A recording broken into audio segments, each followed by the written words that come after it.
Post menopausal bleeding নিয়ে আজকে কিছু কথা বলবো। সেটা হচ্ছে মেয়েদের একটা সময়ে মাসিক কিন্তু একেবারে বন্ধ হয়ে যায়।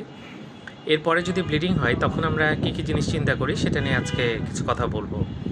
প্রথমত যে বিষয় সেটা হচ্ছে এন্ডোমেট্রিয়াল কার্সিনোমা, অর্থাৎ মেয়েদের ইউটেরাসের ভিতরে যে লেয়ার সেটাকে এন্ডোমেট্রিয়াম বলে। সেখানে যদি কোনো ক্যান্সার হয় তাহলে কিন্তু পোস্ট মেনোপজাল ব্লিডিং হতে পারে। এটা ইম্পর্টেন্ট কজ। এরপরে আসে ডিসফাংশনাল ইউটেরাইন ব্লিডিং।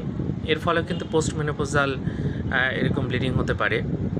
এন্ডোমেট্রাইটিস যদি হয়, যদি ইনফ্লামেশন হয় এন্ডোমেট্রিয়ামে, তাহলে কিন্তু এরকম পোস্ট মেনোপজাল ব্লিডিং হতে পারে। এছাড়া ইউটেরাইন যদি কোনো পলিপ থাকে তাহলে কিন্তু এরকম হতে দেখা যায়। যাক, যদি এরকম হয় অবশ্যই ভালো একজন গাইনোকোলজিস্ট দেখাতে হবে। কেন হচ্ছে কারণ বের করতে হবে এবং তারপরে চিকিৎসা করতে হবে। তাহলে মাসিক বন্ধ হয়ে যাওয়ার পরে অনেক সময় কিন্তু ব্লিডিং হতে পারে। তখন আমরা endometrial carcinoma, endometritis, endometrial polyp, dysfunction uterine bleeding এই কয়েকটা জিনিস চিন্তা করি। ধন্যবাদ সবাইকে।